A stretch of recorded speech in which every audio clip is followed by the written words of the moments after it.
The creator of Bitcoin, Satoshi Nakamoto, went to great lengths to conceal their identity. Many articles have been written on who Satoshi might be, and at the top of most lists is a man by the name of Harold Thomas Finney, better known as Hal Finney.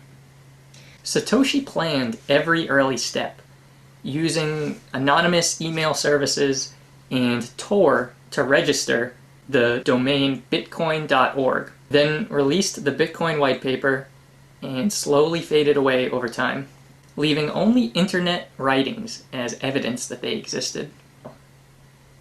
Hal Finney was a computer programmer and cryptographer from sunny California here in the United States. He earned an engineering degree from Caltech in 1979 and worked as a software developer for the PGP Corporation, which was a computer software company. PGP stood for Pretty Good Privacy, and it allowed for people to add privacy features to the data they were sending. PGP was not a description of how good the service was. It was actually kind of an inside joke with the main listed developer, Phil Zimmermann. In fact, PGP wasn't just pretty good. It was so good that they actually got into a little bit of trouble with the US government, who at one point charged them with munitions export without a license, which is a pretty hardcore thing to have on your record.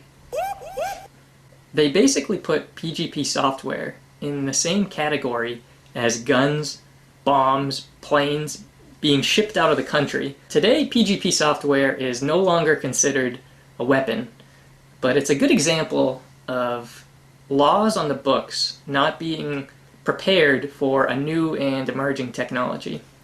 Describing how, Phil Zimmermann said, "Sometimes people pay some price for being extremely smart. They are deficient in some emotional quality." Hal was not like that. Hal is a rare genius who never had to trade his emotional intelligence to get his intellectual gifts. Hal was a gifted coder, but he wasn't one of these incels sitting alone at their computer all day. He was actually a well-rounded individual.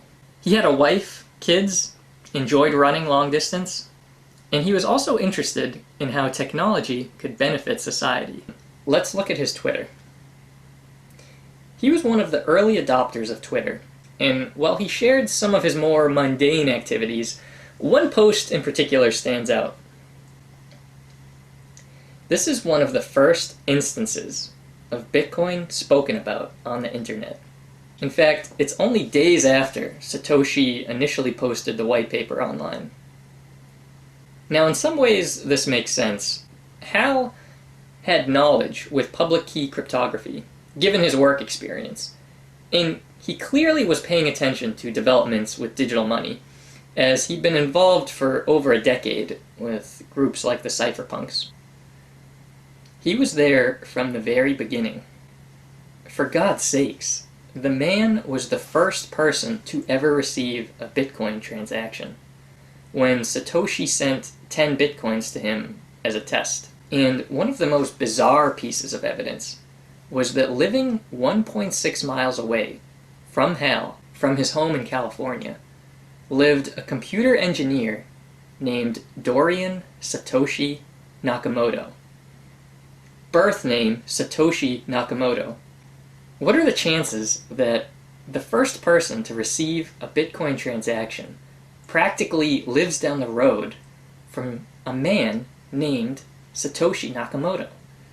People have had a hard time finding a connection between these two men, but it's reasonable to think that Hal could have heard that name or bumped into him at some point, maybe even subconsciously remembering the name.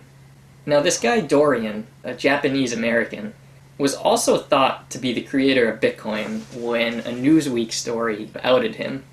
But it became pretty clear he had no idea what Bitcoin was or why these journalists started to stalk him. By all accounts, Hal was a very active person.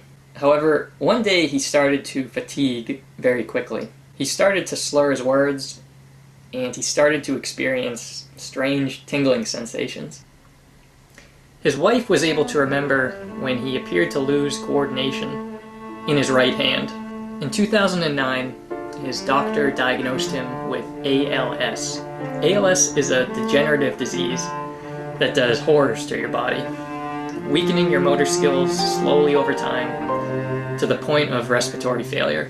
Reportedly, most of the Bitcoin Hal mined in the early days were sold to pay medical bills at a market price of around $100. One of the last decisions he made was to be cryogenically frozen.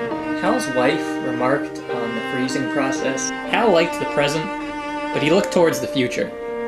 He wanted to be there, and this is his way to get there. Hal passed away on August 28th of 2014, so we can never really know Hal's thoughts on Bitcoin as we know it today. The reason I bring this up is because Satoshi stopped posting in 2010, at least publicly. He still communicated with a few close individuals, but even that faded away over the next year. Because of this, some people have theorized that Satoshi may be dead. That would explain why the coins have never moved. And if that's the case, the timeline matches up with Hal.